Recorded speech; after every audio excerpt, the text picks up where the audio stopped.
Arti karma dalam agama Buddha. Dalam kegiatan sehari-hari kita sering mendengar kata karma. Penggunaan kata karma ini pada umumnya ditunjukkan untuk menggambarkan hal-hal yang tidak baik. Karma selalu dihubungkan dengan karma buruk.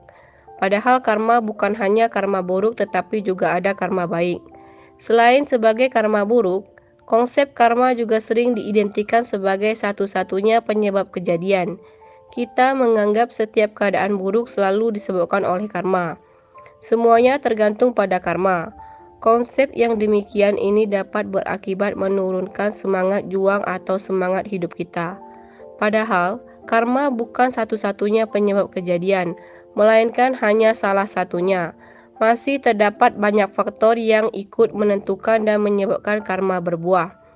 Konsep yang menganggap bahwa karma selalu karma buruk dan sebagai satu-satunya penyebab kejadian ini dapat dikatakan sebagai suatu pandangan yang salah dan merupakan kelemahan terhadap penjelasan hukum karma. Apakah sesungguhnya karma itu? Karma adalah niat untuk melakukan perbuatan. Niat itulah yang disebut dengan karma. Perbuatan yang dilakukan dengan pikiran disebut karma melalui pikiran. Perbuatan yang dilakukan dengan ucapan disebut karma melalui ucapan. Dan perbuatan yang dilakukan dengan badan disebut karma melalui badan. Dengan demikian, karma bisa berupa karma baik dan karma buruk. Kemudian timbul satu pertanyaan, apakah yang disebut hukum karma? Hukum karma sebetulnya adalah hukum sebab akibat. Di dalam Samyutta Nikaya dinyatakan, sesuai dengan benih yang ditabur, demikian pula lah buah yang dituai.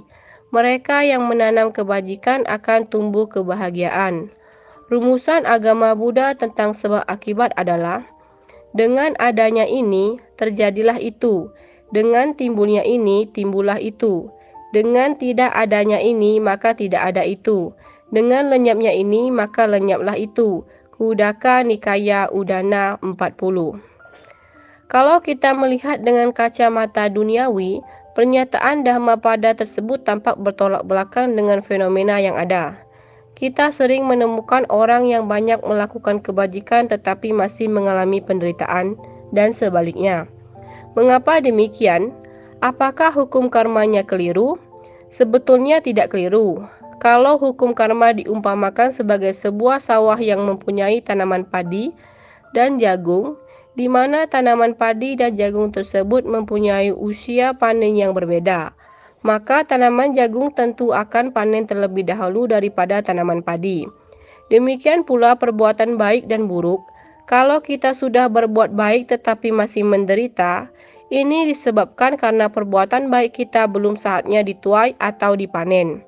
Dalam hal ini, kita memetik buah dari perbuatan buruk terlebih dahulu. Jadi, semua itu ada waktunya. Walaupun ada kalanya masih bisa dipercepat sampai batas-batas tertentu.